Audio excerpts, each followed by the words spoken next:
what You ready? Yeah. So come pick up your clothes. I have them folded. Meet me at my door.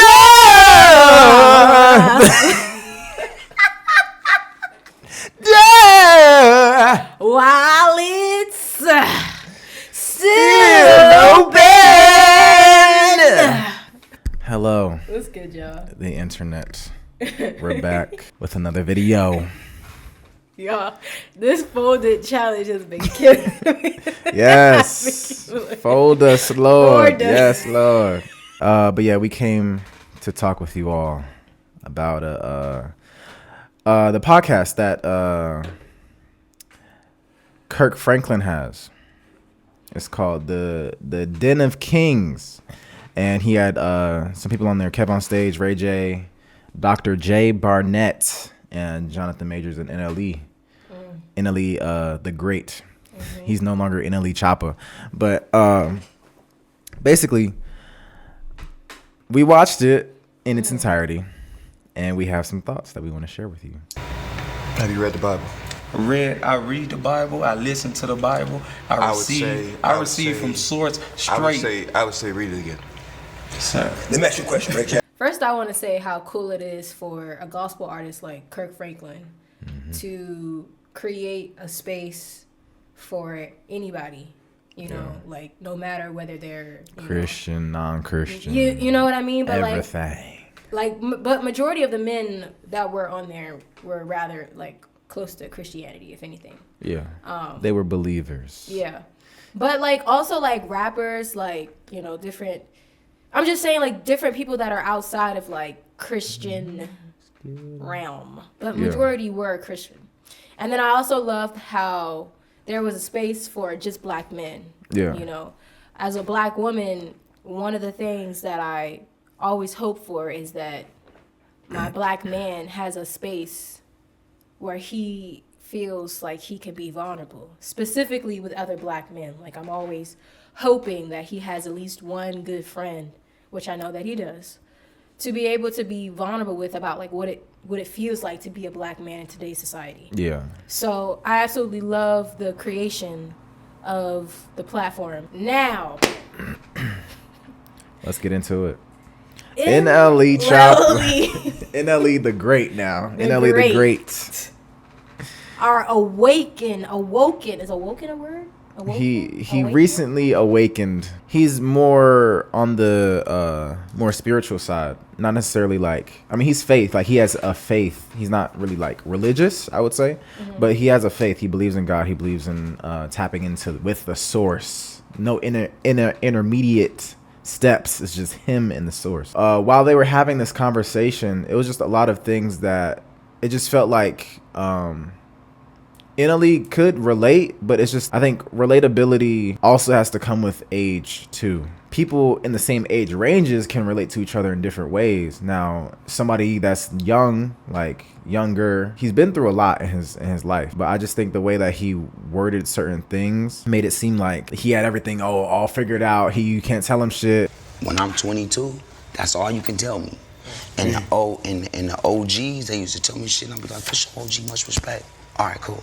That nigga don't know what he's talking about in my mind and walk away. Yes, we can acquire knowledge, but it's just the application of it is power. But I think he failed to do the other part, which is listening. They want to feel respected and feel heard and not feel like there's this young buck that's just like, you can't tell him nothing, you can't teach him nothing. I think he was just really defensive. Yeah, in certain parts of the podcast, he was defensive.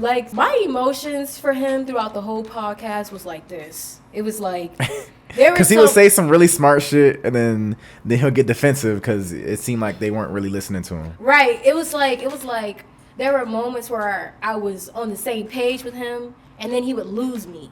Again, like he was saying, like I think it was just the delivery of what he was saying. Like when you just come out of like something very traumatic, and now you've made it over to the other side of it. Mm-hmm. It was like he was speaking from this healed place, which was amazing. Mm-hmm. It was amazing that he was sharing how he got to that position.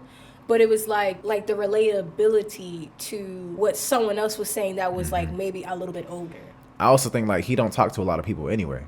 So I feel like he's mostly by himself or to himself. So talking to people as well as like old school people like that, it's like what you talking about? Tune in with nature. Like we out here talking about like our test of faith. Like, you know what I'm saying? Losing our faith, coming back to faith and stuff like that. But it just seemed like it's what's called a neophyte.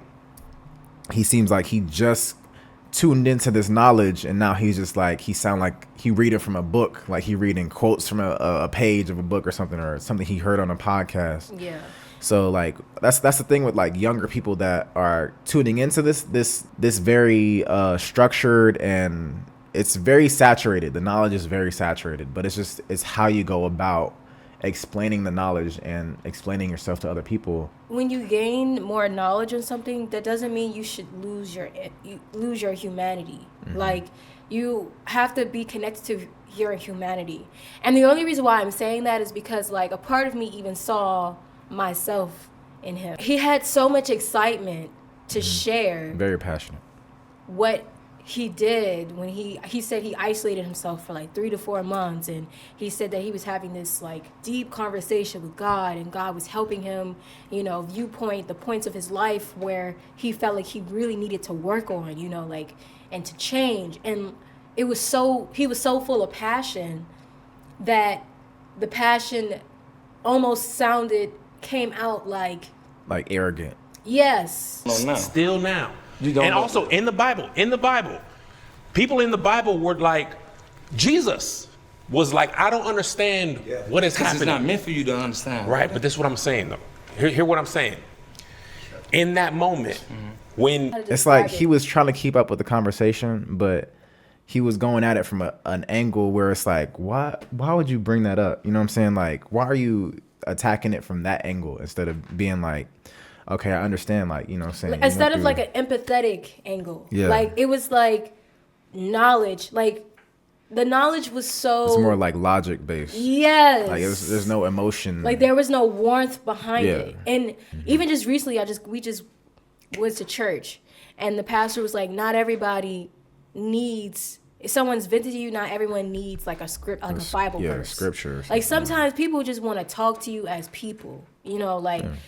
Just like, give it to me straight. Like, I'm coming to you raw. Like, I'm coming to you like, this is my grief. This is what I'm going through. Like, make space for them to feel their emotions. Right. And almost like... It just sucked all the life out of the conversation. Like, that's why the age gap kind of showed at that point. Because it's not a point where you have to go into the scientific and go so deep into that. Like, Dr. J was talking about crystallized knowledge, experiential knowledge from old age versus fluid knowledge, which comes from as we're experiencing, like reading about this stuff and like knowing, having knowledge that's not necessarily like fully developed in our brains yet. We're still absorbing and analyzing the knowledge, I think he needs to now get to the point where it's like he integrates his humanity with his knowledge. Because a lot of the time when we become so knowledgeable, and I've even fallen short of it, when I've been reading, the books that I've been reading and stuff like that, Power of the Subconscious, and realizing, there's power in your words, and, you are what you attract and stuff like that. Like, the more knowledge, the more awake that I feel. Sometimes I find myself falling short and like speaking from the knowledge, but I'm not connecting to the person. But I think also he has to learn how to accept opposing viewpoints without having to keep driving home his point. You know what I'm saying? A lot of people, they want to feel right. And that's the part where it's like, okay, like, we get it. You know what I'm saying? Like, allow them to open up and be like, okay, share their experiences from their perspective, like, on what the topic is, instead of try to keep going on top of, like, try to get your point across. That was a really great... Ow! What? That was a great thing to watch. All right. That was it. That was all. Thank you for tuning in. Bye-bye. So come.